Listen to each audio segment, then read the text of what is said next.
Hey, what's going on, everybody? Welcome to the Corcoran Entertainment Show. I'm your host, Franky Corcoran. Coming at you today, first episode of September. Hope you guys who are going back to school, teachers who are going back to work, hope you guys have a great year. And hope you took the time to enjoy the summer. Hope you really took the time to let it soak in. And now you're ready to go back. And then before you know it, it's going to be a year later, and then we're going to be doing this all over again. But that's life anyway. Before we start today, I just wanted to give a little plug for something. So for those of you guys who follow me on social media, Instagram, all that stuff like that, we just announced a new show that we're doing here.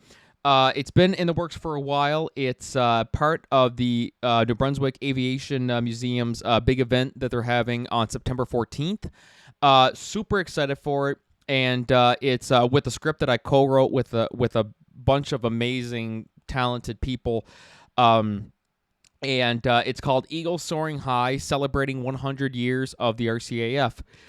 And it's a fantastic cast that we have, students, actually, aviation students, and I just think they have blown me away in so many different ways. And so this is on September 14th. It's going to be a dessert theater as well, too. So for more details, definitely check it out on Facebook. And the event on the Facebook page, it's called Commemorating and Celebrating the 100th Anniversary of the RCAF and 75th Anniversary of NATO.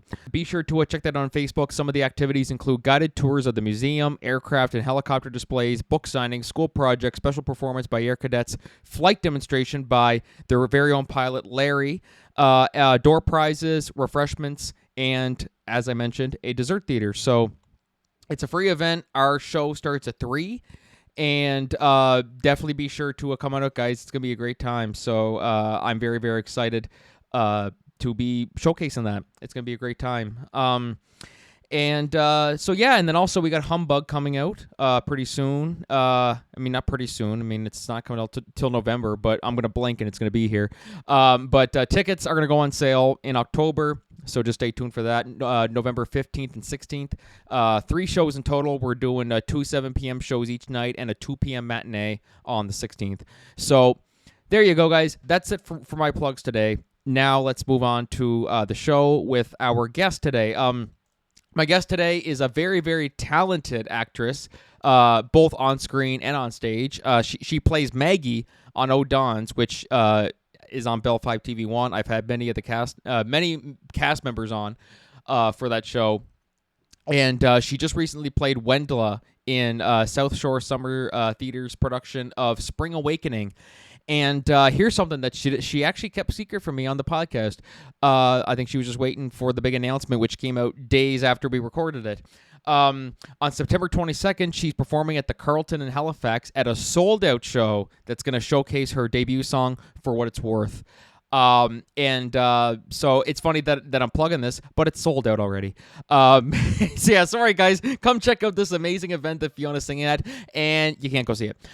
So Fiona Clancey, she just insanely talented, and just super fun conversation that we have. Talk about theater, TV, movies, you name it, we talk about it, and just had a blast chatting with her. And so I hope you guys enjoyed the conversation. Later in the show, for our solo segments, I want to give my thoughts. We got the new trailer for Sonic 3, and it really blew me away. We're going to talk about that. And then also, I want to give my thoughts on how long was Robert Downey Jr.'s MCU return planned. Was this just like a spur-of-the-moment decision? Has it been in the works for a long time?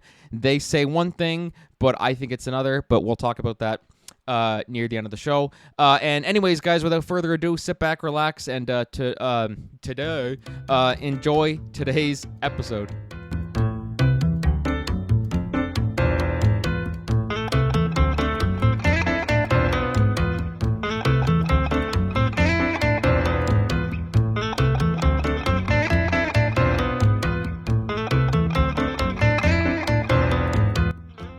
All right, hey, what's going on, everybody? Welcome back to the Corcoran Entertainment Show. I'm your host, Franky Corcoran, and today I am joined by an actress who's done multiple things, whether it's film, even if it's a background role, a big part in a TV show, a big part in theater, you name it, she's done it. You guys probably recognize her, for those of you guys around here in Miramichi, or well, anywhere really, on the Bell Fibe TV-1 series O'Donn's, where she played Maggie. And super excited to have her on here today. Fiona Clancey. Fiona, how are you? I'm great, Frankie. How are you? I'm doing great. Thank you so much for coming on. And I got to tell you too, I mean, we were kind of talking about this before we started. Uh, One of the things that always stood out to me was just because we always get that as theater actors and performers and stuff like that, the post-play blues. And so I remember seeing your posts on Facebook about how sad you were that your recent show, which was, of course, Spring Awakening, which was done at the South Shore Summer Theater Festival. I believe I said that right, correct? Yes, so Per- Shore Summer Theater. You Perfect, awesome. All right, I just want to got clarify that. it. And so I always love hearing people's perspectives on, as we call it, the post-play blues. Just what can you say about the whole experience of that show and how you're feeling now, like weeks later? Because I get that feeling where I'm like, it's weeks later and I'm still upset that the show's done. But so, how has it been for you and that whole experience? Oh my gosh. Well, the experience was amazing. Anytime that I get to do a theater production is just the happiest time of my life. It's really my true passion, and it's always such a great time. This cast, especially that we worked with, was really special, and we bonded right from the beginning and had a really strong bond all the way through. So it felt extra post-show bluesy this time around. It was really difficult, and I'm not sure how familiar you are with Spring Awakening, but it's a pretty dark show at times. There's a lot of mature themes. We deal with abuse and suicide and abortion and all these really heavy topics. And I was one of the older people in the cast. Actually, most of our cast was teenagers. So I was sort of somebody that they all were leaning on. I think, a role model figure for a lot of them. And I didn't really realize till after it was over how much I had been leaning on them as well. And sort of just being ripped from them when you spend every day with them all the time is really, really tough to deal with? It really is, and you don't realize until after it's done. You're like, shit, I should have Mhm. enjoyed that more. Like, are you more? Exactly. Yeah, like, have you gotten to the point now where, because when you're doing theater and you love it, I mean, people always say, you never work a day in your life if you do something you love, but then even still, you'll always have days where you're just going, oh shit, do I got to get up and do this and blah blah blah. Mhm. But are you at the point now where you try to soak in every moment you can and try not to let, I mean, like, oh crap, we're doing this again. Oh God, it's late. Are we done? I mean, we all have those moments, no matter if we love it or not.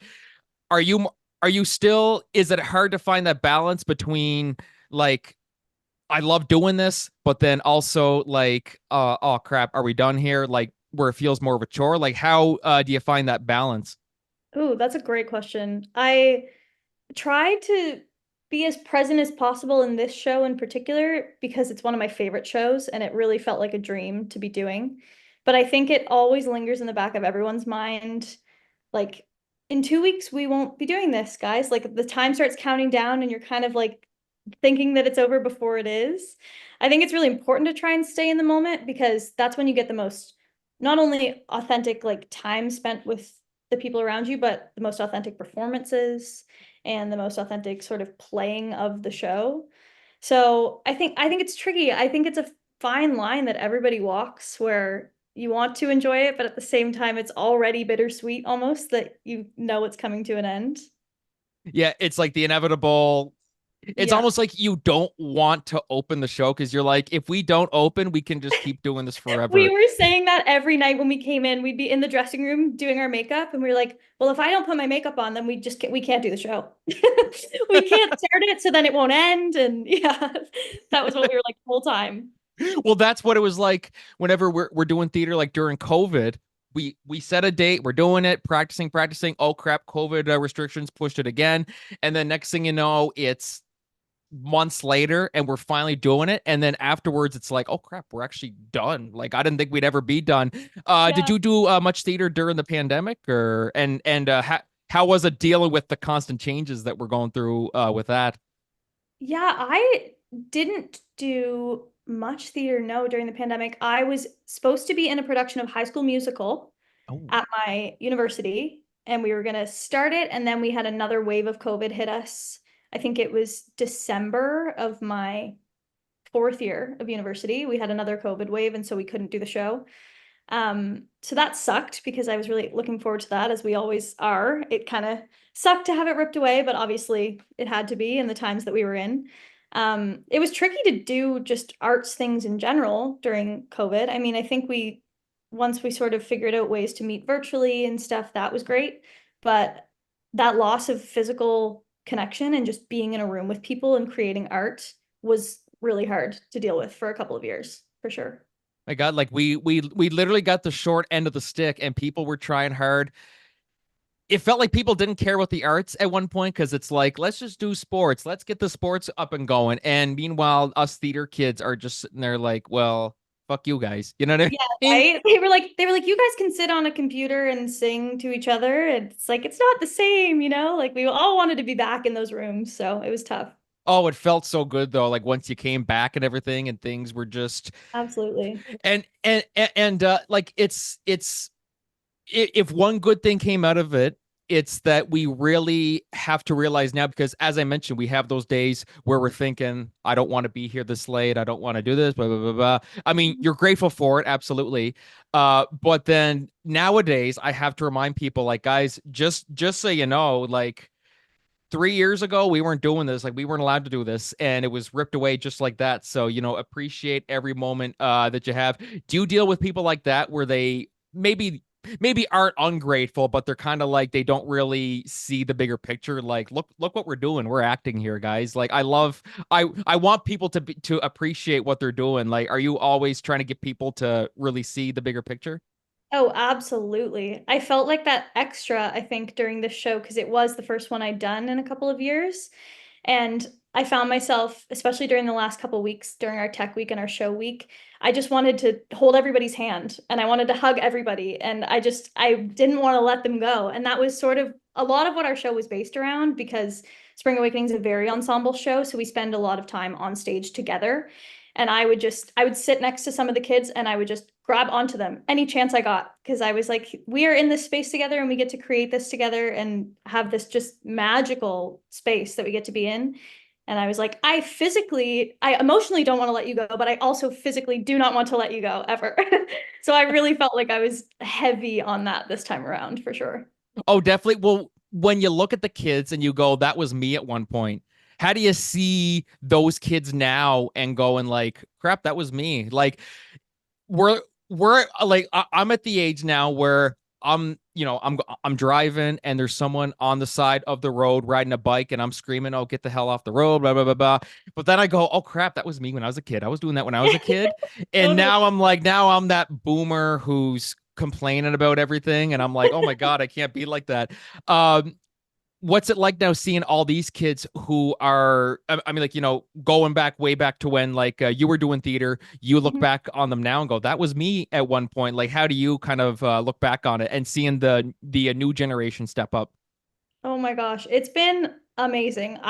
These kids that I just did this show with, I tell them all the time and I still tell them that I think they're all incredible. And if I had met them when I was their age, some of them are 16, 17, and I just feel like I didn't know any kids that were that cool when they were 16. I certainly wasn't. So I look at them and I'm like, you guys are so cool and they're so brave and just strong and talented and I could not get over it. And it makes me excited to see where they're going to go years from now, to see them doing this well at 16, it's like, oh, they're just going to get better. They're just going to blossom into these amazing artists. Like they all have such bright futures. They're going to go so far. So it really warmed my heart. I was like, I feel like I see myself in you, but at the same time, I feel like you have even more potential than me. It was a really cool thing to witness. A lot of them have so much great potential, but then also some of them, when they graduate, they don't continue it. They graduate, they say that was a big part of my life, and just leave it after high school. When did Mhm. you know that you said to yourself, even when I graduate, I still want to do this. Like, did you always know that that was going to be the case, or what was it kind of like? I plan on leaving that behind. Oh, but I can't leave it behind because I miss it too much. Like, how did you find that? I think it's tough because, as you know, as somebody who's an artist yourself, it's not very stable as a career path. You know, it's not very secure.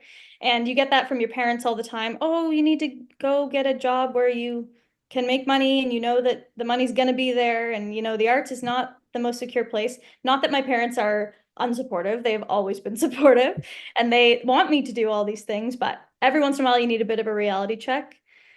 So I've kind of bounced back and forth between it all. I mean, I went to school for music and was sort of hoping to, you know, expand on that. I didn't want to be a teacher. I didn't want to do sort of the typical music things. I just knew that I always wanted it to be in my life. So it's something that I leave space for and try to still be flexible about. I have a job now. I'm a server, so I have a job that's flexible enough to be able to do these things on the side, which I'm very grateful for.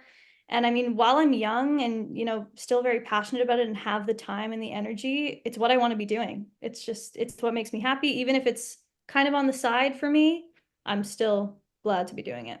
Because you could not be doing it at all, which is a big thing. And I mean, but like you've done so much good stuff too. I mean, like between O'Donnell's and all the plays and stuff you're doing, and you know, you just graduated from Mayonnaise just recently. So, you know, big congratulations on that as well too. How do you define success? People always people have their own definition of success. You got to be this, you got to be a millionaire, blah blah blah blah. But how Mhm. do you view the word success? Well, I definitely don't think that it has one definition. I think it probably looks different for everybody. I think being successful is just, I feel like it's going to sound sappy and cliche, but it's being happy, you know? Like, I feel like everybody has that vision, like you say, of what success should be, of what people tell us it should be, or what we read in books or see in movies. But I do think it's different for everyone. And I think if you're feeling fulfilled in your life, I think that's the best you can do on a path towards success.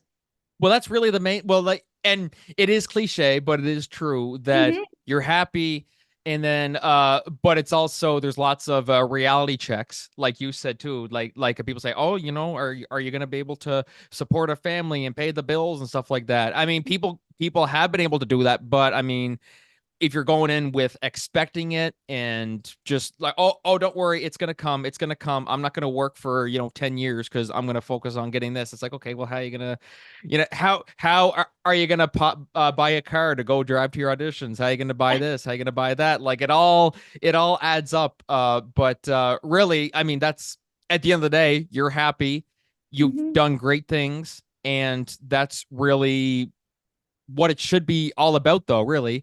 uh Yeah. were you ever worried about, because being so passionate about acting and stuff like that, were you ever worried that pursuing it as a career would kind of ruin it for you in a sense? Because I know people who don't want to pursue it as a career because they're like, I don't want that to, leave a bad taste in my mouth. It's like someone asked me, I love KFC. Would you ever want to work there? I said no, because then it would be awkward to go back in there, and Yeah. I don't want to not go there. So how do you see that with acting? Oh, that's so good. I personally don't think I've had enough experience in the industry to make that call yet, because I'm not somebody who is acting full time.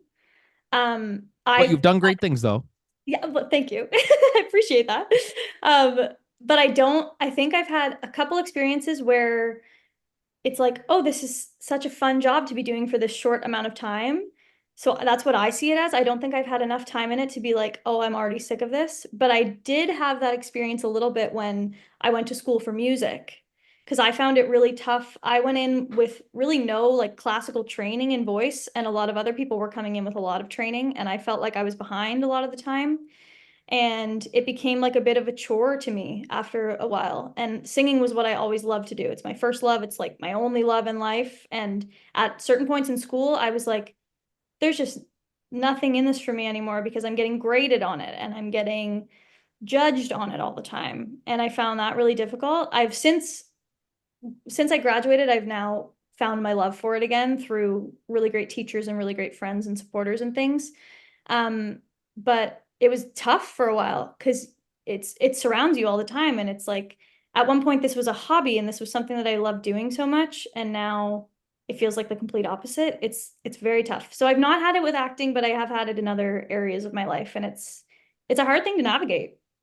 No, absolutely. And as they always say, though, the whole you never work a day in your life. It's like if you do something you love, but it's like, yeah, but that's people handle that differently. You know what I mean? Totally. Like you can still love doing it, but then also you're still like, oh my God, this feels like such a chore. And like, some movies and TV shows, you're getting up at like, the ass crack of dawn to go film all day and stuff like that. But speaking of movies, you were Mhm. a background extra on a really fun little movie, which Herschel Berger, and if you're listening to this, I believe you were also in this movie. He was so excited when he told me about this. He said, "We're filming a movie. I'm playing a background extra in Kids versus Aliens." I said, "What the hell is that?" So, what is Kids versus Aliens for the people who don't know what we're talking about here? You were a background extra in that too. Yeah, it was like a little sci-fi kind of like I don't know exactly how to explain it, but it was cool. It was such a cool film. I remember seeing the trailer and being like, "Oh my gosh, I was in that for a little bit." But the scene that I did background on was a Halloween party. So we all were dressed up in costumes, which was very fun. And it was a long shoot. We were there like late into the night. But we all just got to react to a lot of stuff that was going on in this party. And it was very fun. It was a fun set to be on because it was a lot of like young people my age, so we all kind of were getting to know one another, and there were breaks in the day, so we all kind of had fun together. But it was a really cool experience. It was a fun set to be on for sure. And that was kind of your first experience with like film and stuff like that. How did that kind of change your view on like you watch so many movies, you watch so many TV shows, and then seeing for the first time how it's done, how did that change your outlook on the whole production?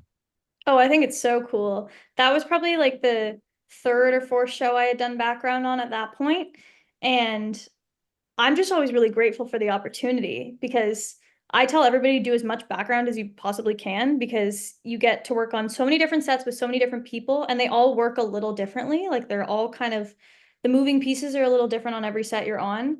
And it's just cool to get that experience because you see how some directors work and you see how some DOPs work, and you kind of get a feel for what a set is like, but then you get these little sort of pieces of different people and different just sets in general. Um, so yeah, I thought it was cool to be behind the scenes. There's always things that like people ask you about after. Like my family's like, "Oh, so like what's it like really behind the scenes?" And I'm like, I don't really know how to explain it. You kind of got to be there, but yeah, it's great experience anytime I'm on a set to just really take it in from people who are really great at it. Oh, definitely will. And then it's also funny because you're when you're younger and stuff like that, and you're excited for a movie to come out, and they're like, okay, filming is starting this day, and it's gonna take a few months. And back then, as a kid, you're like, oh, come on, hurry up, like, what are you doing? And then now, as an adult, you're seeing how it's done. You're like, oh, geez, yeah, no, take your time, guys. Like, this Yeah, is a lot of friggin' work. It's crazy 100%. how that is.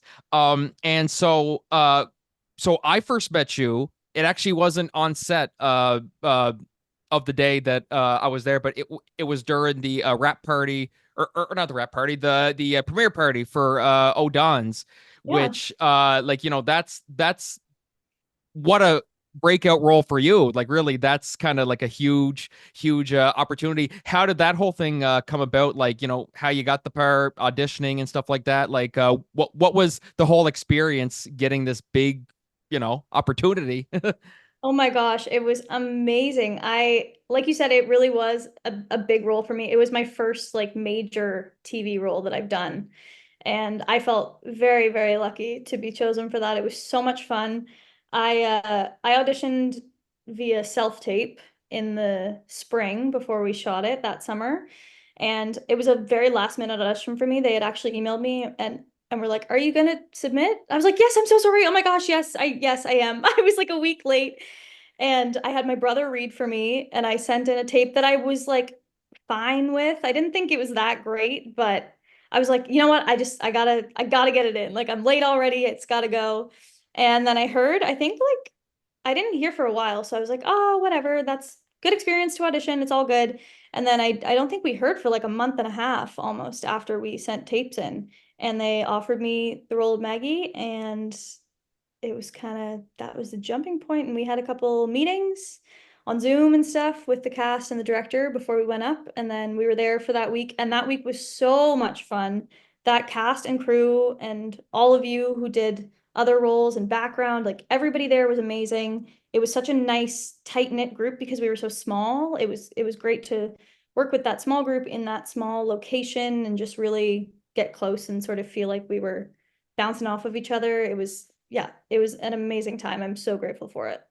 And it's so funny to watch that now, or sorry, to go to O'Donoghue's now, and it's such a trademark locate like I walk in, I'm like, oh, that's where Fiona tripped. That's where Kristen pissed in the bucket. You know what I mean?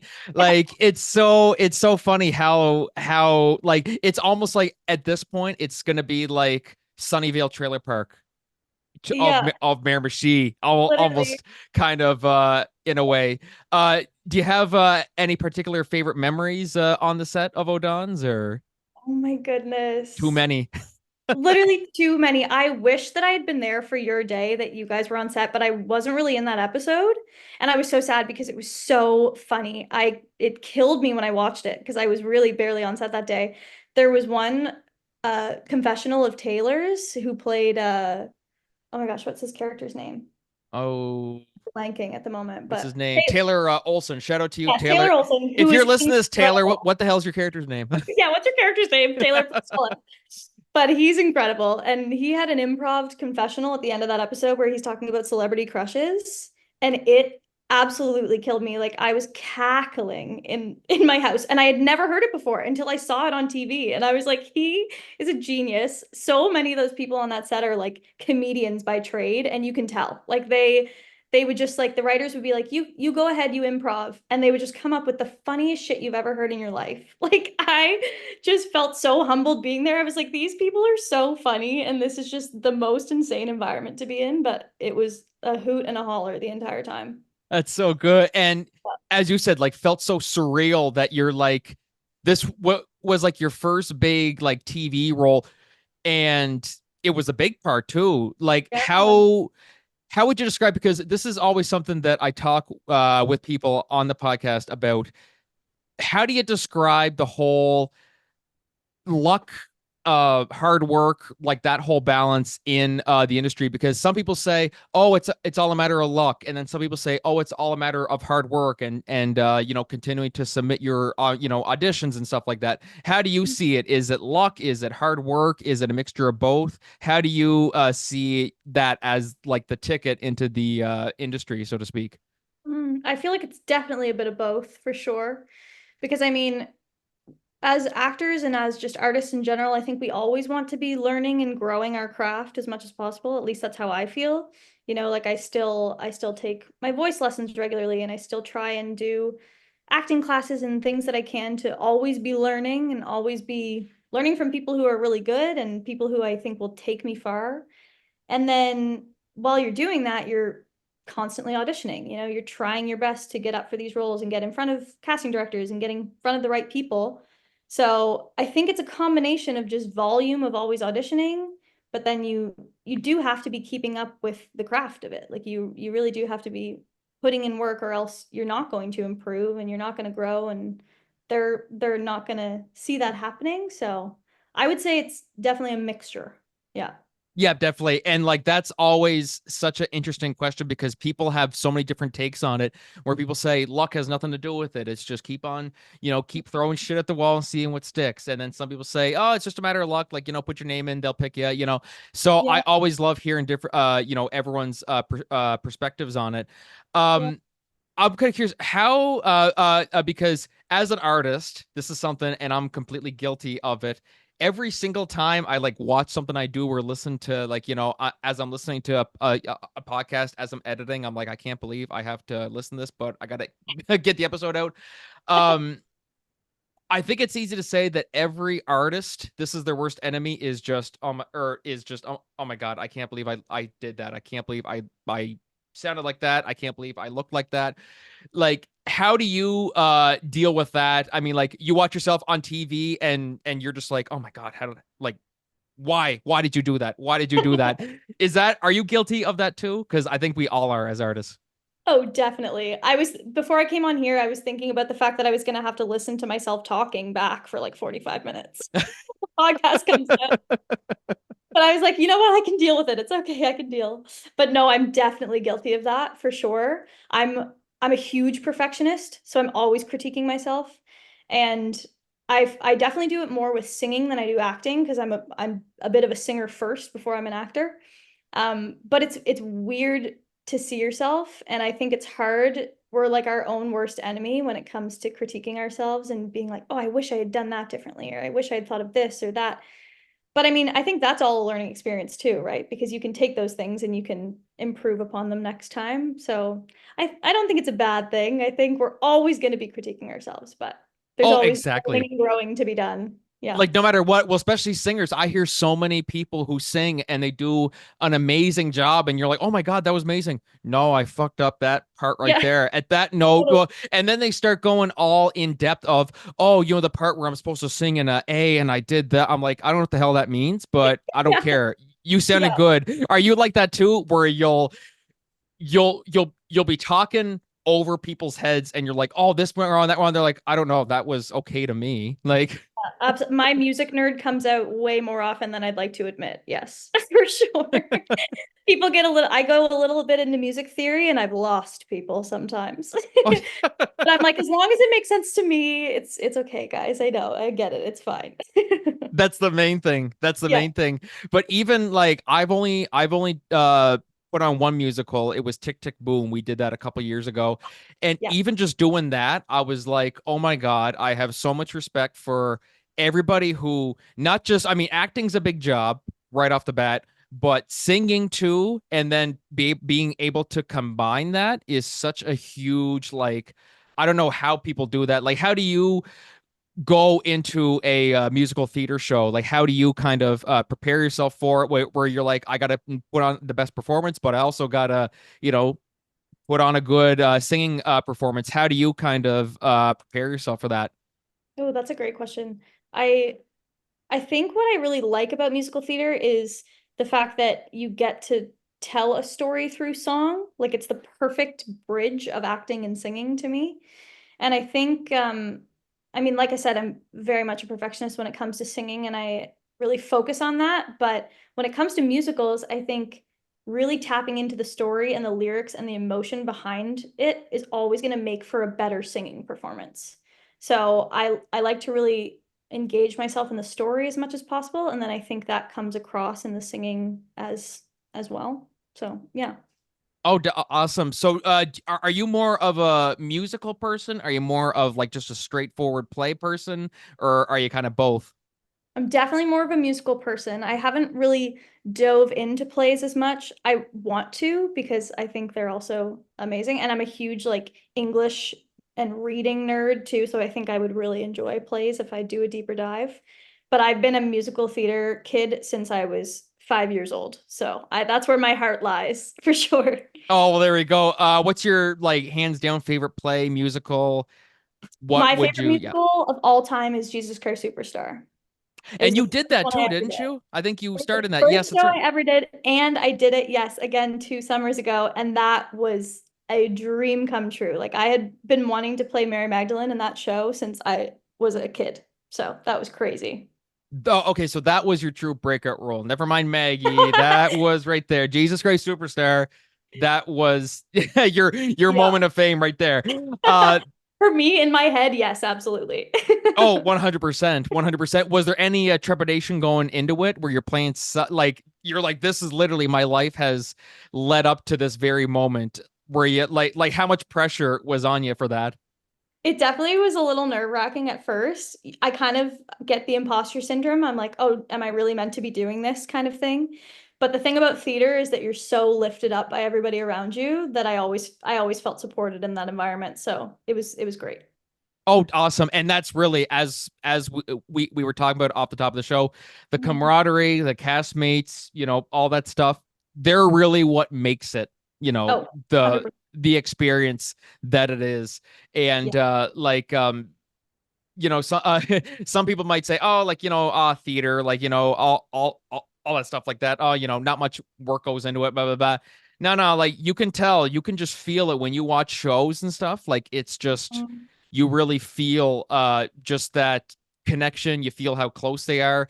If Mhm. you're watching a play, like, I don't know, like what's a play where there's two best friends? I don't know, something like that. Or like I don't know, Little Women. You're watching a play like Little Women, and you can just feel how close the women are. You're like, okay, they're not just acting in that. They're like, those women are really truly best friends. Like, like you can really sense that.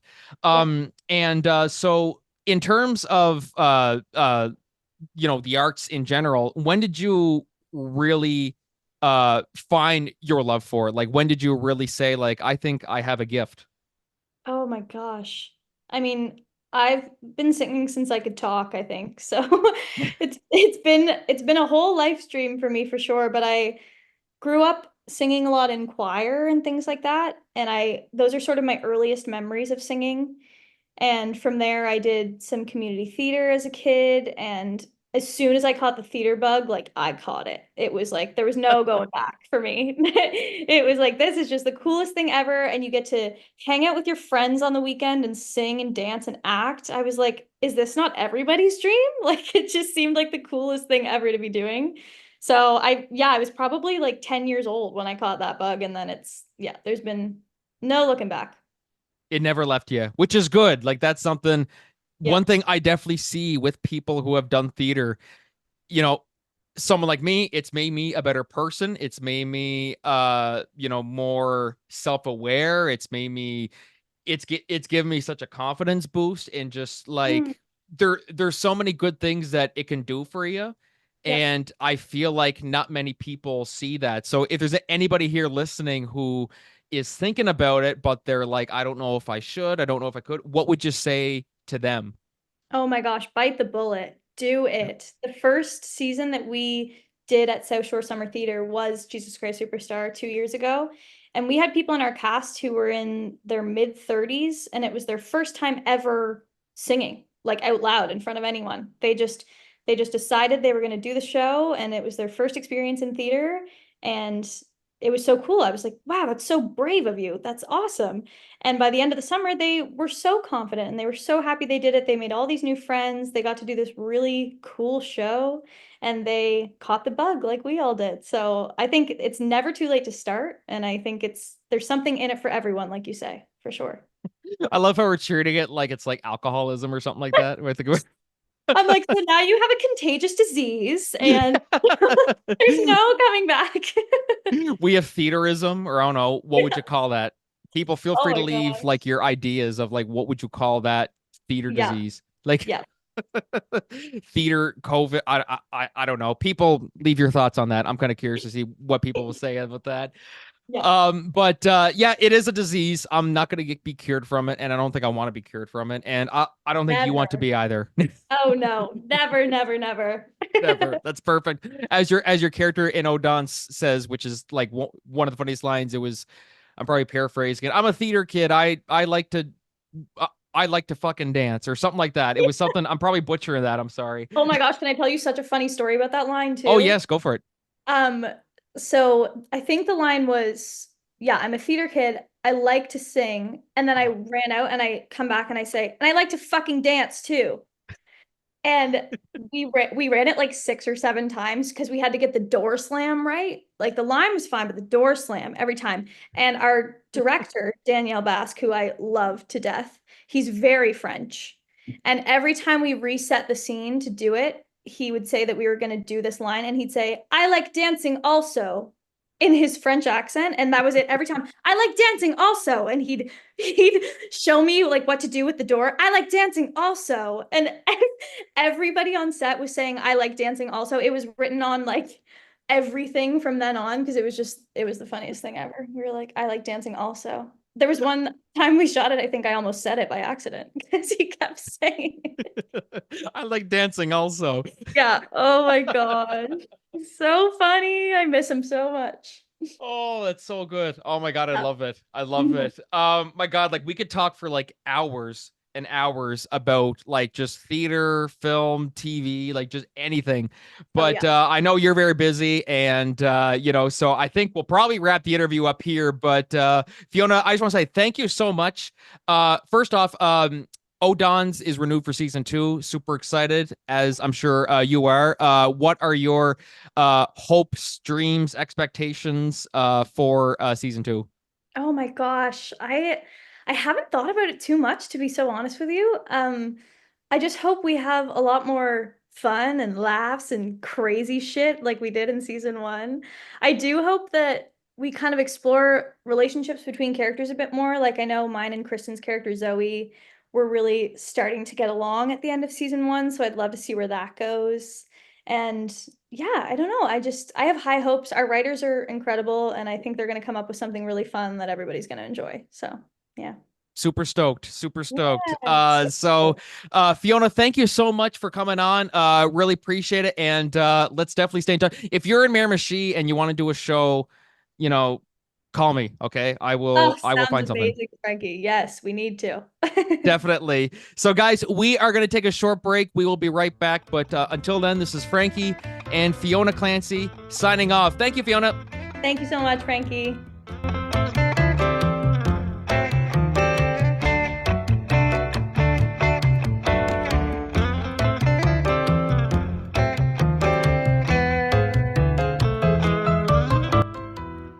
Hey, everybody. Welcome back to the Cork Entertainment Show. That was me and Fiona Clancey. Thank you so much, Fiona, for coming on. Great conversation, and hopefully you guys enjoyed it. Definitely be sure to show some support for Fiona when her song comes out, For What It's Worth, which is going to be awesome on September 22nd. And yeah, it's funny. We never talked about that on the podcast, and then it just came as a surprise. I'm like, wow, what the hell? Like, but she's a great actress. That's she's a great actress. Keeping that from me. So, but yeah, definitely still wanted to plug that for her. And thank you, Fiona, for coming on the show. I really appreciate it. So moving on to the show today, guys, I wanted to talk about the trailer for Sonic the Hedgehog 3. A movie that the first 2 Sonic movies were really good. Actually, it's just so crazy how far we've come with Sonic the Hedgehog, because I think back to when the first trailer came out for the first one, when it had that like absolutely god awful design for Sonic that was like, just I couldn't even believe it. They proved me wrong when I said, because then they said we're going to delay the movie because we're going to actually make him look more like Sonic, the actual Sonic. And I was proven wrong. I said, look, no matter how they do it, he's not going to look good. No matter what they do, he's not going to look good. And I was proved wrong. And I'm glad that I was proven wrong, because Sonic looked good. The movie was really good. The second one wasn't as good as the first, but I still really enjoyed it nonetheless. And now we're getting Shadow the Hedgehog. Well, kind of Sonic the Hedgehog 3, and Shadow the Hedgehog's in this one too. It's absolutely fantastic. This trailer is phenomenal. Absolutely phenomenal. It was a very big surprise. Like I wasn't really I didn't really know what I was expecting, honestly. I haven't really been, thinking too much about the Sonic movies and stuff like that. Like just fairly just with all the stuff with Deadpool and Wolverine and all the stuff that came out with Marvel recently with the Doctor Doom thing, and among other things that have been happening in the entertainment world. But as soon as this trailer came out, there was actually kind of a brief moment where I said, oh shit, right, this is happening. So watched the trailer, and I thought it was terrific. And I think the addition of we have Keanu Reeves voicing Shadow the Hedgehog, which I think is a genius choice. I was actually thinking Robert Pattinson would have made a good Shadow the Hedgehog, but it's freaking Keanu Reeves. You can't go wrong. And then, of course, Idris Elba was fantastic as Knuckles. Knuckles has always been my favorite Sonic character, and so I'm glad that he's sticking around too, and that Idris Elba is a genius choice for him. And Ben Schwartz has done great as Sonic. Colleen, I can't remember how you say her last name. O'Shaughnessy, I think it is. As Tails was great. James Marsden is great in his role. We're also getting Kristen Ritter in this one. And amazing cast. Amazing cast. And, of course, I saved the best for last, Jim Carrey. Like, friggin' Jim Carrey. I was worried he wasn't going to do this one. But I'm so glad that he changed his mind. And because after Sonic 2, for those of you guys who don't know, he was actually talking about how he was considering retiring from acting. And so a lot of us were kind of, we understood. We're like, it's okay. He's done amazing things. And it's good that he's going to try and move on from acting. But then it was announced that, no, he's coming back for Sonic 3, which is great because as good as everything else was about the Sonic movies, I don't think it would have been as good without Jim Carrey as Robotnik. Just genius choice. And the trailer, he's actually playing two parts. He's playing Eggman, of course, and he's also playing Eggman's grandfather, which is really, really funny. I just think that's hilarious. And I do like that it's also Jim Carrey too. Like, they very easily could have just got another actor, but no, they're like, no, just put him as Jim Carrey. He can do anything anything he sets his mind to, he can do it. So I'm super stoked to and is this going to be his last one? That might be a topic for another time. But I certainly don't want it to be. But if it is, great. He going out on a high note. But that's another topic because I actually might have to sit and think about that for a second. So yeah. Overall, the Sonic 3 trailer is absolutely terrific. And so how it's going about is Sonic, Knuckles, and Tails, they're going to team up with Eggman to fight Shadow, who is, really, I used to love the Shadow the Hedgehog game, too. A lot of people didn't like it. I had a lot of fun playing that as a kid. Puberty. And, of course, Sonic Adventure 2, which I think is it's safe to say, I think it's probably the best Sonic game. Probably, my opinion, it is. Trying to choose which Sonic game is your favorite is like trying to pick your favorite flavor of ice cream. There's just so many. You're like, how do you choose? But overall, man, just yeah. So I can't even think. I'm going in like 10 different directions just because I just think this movie has so much potential. Here's something that I was thinking about. So, is this going to hit $1 billion? I've heard some people saying that after this trailer came out, saying this is going to hit $1 billion. I can't see it. Well, here, I think there's a case to be made. I'd that this could make $1 billion. If I'd say I'm actually 50-50 on this. I am 50-50 on if there's going to be if it's going to hit $1 billion. So let's look at so the first Sonic movie hit $319.7 million, which is, that's pretty damn good though for, a first movie. Second one made $405 million. That's also really, really good. Sonic 3, there's people thinking it could hit $1 billion. I'm not saying it can't. If I'm 50-50 on this, I lean more towards on the side of it's not going to hit $1 billion, primarily because that is a huge leap to go from that, $405 million to that. But then again, Mario movie came out, that hit $1 billion. I don't think anybody expected it to. So on that hand, I'm thinking, yes, it is entirely possible that Sonic 3 could hit $1 billion, especially because Shadow's in it now, Keanu Reeves, and just considering the popularity of the Sonic franchise, that shouldn't be out of the equation. Like, everybody must keep that in mind. So I'm leaning I'm 50-50, although I'm going to go 60-40 on this. the 60% leaning more towards I don't think it's going to hit $1 billion, but the 40% there's a case to be made why it could make $1 billion. But we'll see how it goes. I mean, either way, even if it hits 500 million, that's still really good. That is still really good, because the way people see it now is that if your film doesn't make $1 billion, it's a flop. No, that's not the case at all. If it hits 500 million, that surpasses the first 2 Sonic movies, so that's a huge leap right there. What I think would hit $1 billion is if they did a Mario Sonic crossover movie. That would be an instant $1 billion film right there. But anyways, we're all getting spoiled with these $1 billion movie ideas here, and what it means and this and that. But the fact that a film hits $1 billion just means this is how popular the movies are, and this just shows the studios that we want more, and that's why these are significant. So I'm sure they're going to do a 4th Sonic movie. I'm sure they're going to make more of these, especially, I mean, if Keanu Reeves is sticking around as Shadow, I think there's just more possibilities. You can even do a Shadow spinoff, so anyways, that's my thoughts on the Sonic 3 trailer. It's absolutely fantastic. I'm really, really stoked to see it. And that's an interesting release date there, because it's also competing with Mufasa the Lion King, which is another reason why I don't see it hitting $1 billion, is because you're competing with Mufasa.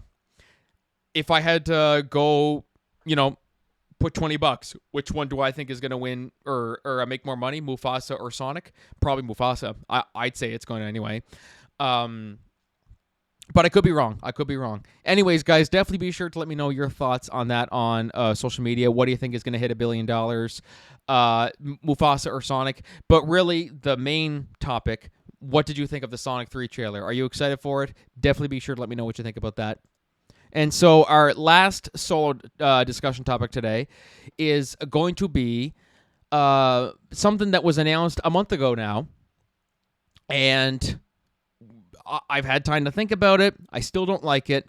I'm still not a fan of it, which is, of course, Robert Downey Jr. as Dr. Doom in Avengers Doomsday. Avengers 5 is what it is, and Avengers Secret Wars, Avengers 6. So this topic idea came from an article I read. This article came out on August 21st, and this is from Screen Rant that I'm reading this from. And I wanted to really look at it and say, how long exactly was the Robert Downey Jr. coming back to the MCU in the works? Because to me, I said one of the problems I have with this is that it seems so desperate, and that I don't like how they're doing it. And I gave my thoughts on that in a previous episode, a few episodes back. You guys can listen to that and hear my thoughts on why I'm not a huge fan of Robert Downey Jr. being Dr. Doom. I see the possibility, like people say, oh, but this opens up so many possibilities. I'm not blind to that. I see that there's lots of possibilities that this opens up, but that doesn't mean I had to be a fan of it. I think they were better off just getting a different actor to do it. That's just my opinion. And this has nothing to do with Robert Downey Jr. as an actor. People say people don't like this because they don't think he's a good actor. No, nobody's saying he's not a good actor. He's an Oscar winner now. He stole the show in Oppenheimer. He was the best, Iron Man. Like, literally nobody else could be Iron Man but him. I even love that Zach Galifianakis movie he was in. That it was like that road trip comedy they were in. The Due Date, it was called. He was fantastic in that. I love him as a comedic actor, as a dramatic actor. This has nothing to do with his acting ability. I think he could play a fantastic almost said Doctor Strange. He could play a fantastic Doctor Doom. This has nothing to do with his acting ability. It's when you have him established in the MCU as Tony Stark, and now he's going to be Victor Von Doom. It just doesn't really feel right. And then, of course, people make the argument, well, they had, spoiler alert for Deadpool and Wolverine now. It's been a month now. But anyways, you guys will probably know. They had Chris Evans come back as Johnny Storm and this and that. Yeah, but that's from a totally separate universe. That's the thing. That was separate from the MCU. It would be like bringing Thanos back as one of the heroes. Like, they reincarnated Tony Stark and it's Josh Brolin. You know what I mean? Like, that's what it feels like. And I just think they're better off just to have it be a different actor. Let Robert Downey Jr. or Tony Stark just, don't touch that. Certain movies it can work, like Deadpool and Wolverine. They made it work, but in this case, I just don't. Yeah, it just seems so desperate to me. But anyways, I'm going to read the article here, and then I'll talk more about it. Robert Downey Jr. addresses MCU return as Doctor Doom, confirms which version will be in Avengers 5. Marvel Cinematic Universe star Robert Downey Jr. revealed how he was cast as Doctor Doom in Avengers Doomsday. At San Diego Comic-Con this year, Marvel announced Downey Jr.'s return to the MCU as Doctor Doom, which came as a shock considering the actor had retired the franchise in 2019's Avengers Endgame. However, instead of returning as Iron Man at Avengers Doomsday, the Academy Award-winning actor will instead be playing Victor Von Doom, a.k.a. Doctor Doom, as he recently confirmed how discussing the casting came out. And he recently appeared on the Hollywood Reporter's Awards Chatter podcast, where he opened up, and he said this. So probably a year ago, because, Kevin Feige and I have kept in touch. We're pals. Jon Favreau, of course. Feige and I have kept in touch. I'm close with the Russo brothers, who are the directors. We have other business we're doing, so there's this little group of travelers, and I had this instinct. I wanted to go to Bob Iger, and I had an idea outside of the cinematic universe for how I could be of service to what's going on in the parks and all their location-based entertainment. Susan and I, that's his wife, Susan Downey, Susan and I were sitting down with Feige at one point, and he said, it just keeps occurring to me that if you were to come back, and Susan was like, wait, come back as what? Then we both realized over time that it was another thing that just disproves any doubt anyone could ever have about that guy. A very sophisticated, creative thinker about how we could not go backwards. How can we not disappoint expectations? How can we beat expectations? And he brought up Victor Von Doom. I looked up this character and was like, wow. Later, Kevin goes, let's get Victor Von Doom right. Let's get that right. So it's funny, though, that he says, how can we not go backwards? But he kind of is going backwards. He's coming back to Marvel. I know he's coming back as a different character. But, yeah, anyway. So then I said to Kevin, this is Robert Downey Jr. talking, this is not me. So then I said to Kevin, can I go talk to Bob Iger? He goes, about? I go, about everything. I gone to Bob's house. I don't really know how to describe that experience. I've had a lot of really cool experiences, but I go to Iger's pad, we sit down, and he goes, I like it. I was like, he likes it.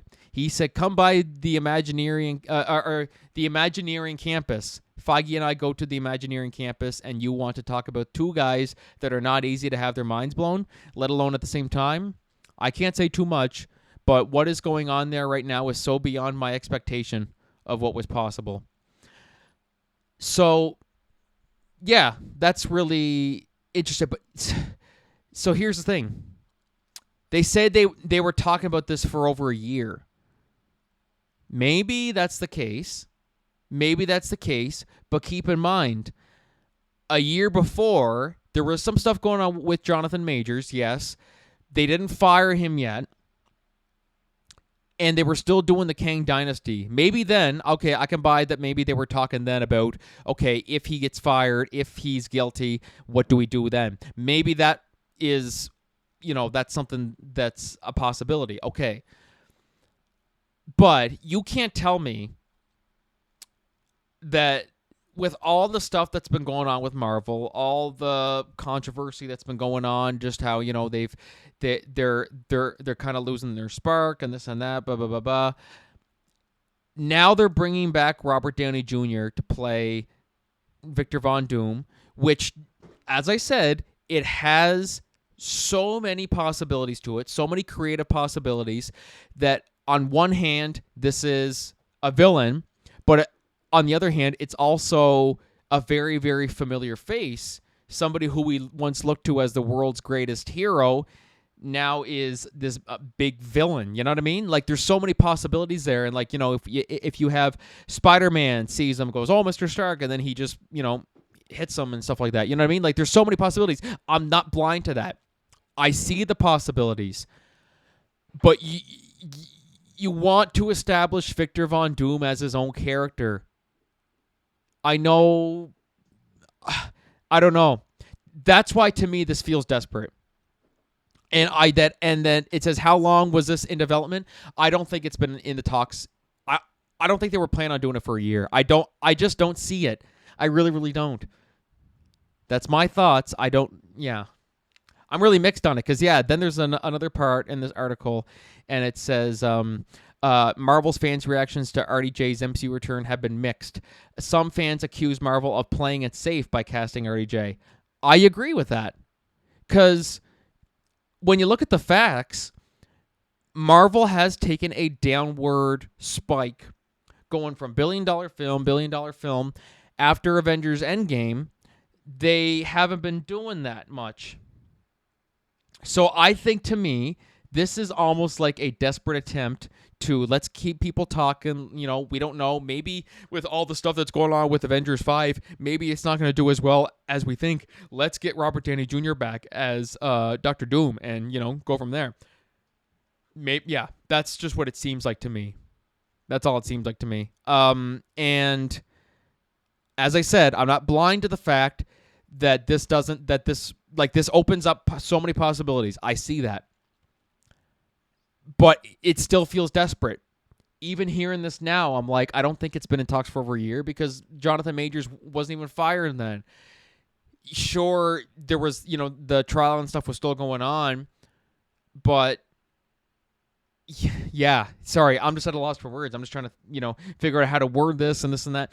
But anyway, that's my thoughts on it. I still think it's very, very desperate. And look, I hope I'm proven wrong because as I said with Sonic earlier on, I didn't think that they could ever make him look good, and people saying, "Oh, like they need to redo him and this and that," and I was always saying he's not going to look good no matter what they do. They're going to fuck it up no matter what, and I was dead wrong. And I hope I'm dead wrong about this. I hope this is fantastic. I really do.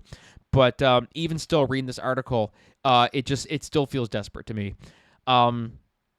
But as more info comes out, as we, more details come out about it, then I might warm up to it more. But still, it just still feels so desperate.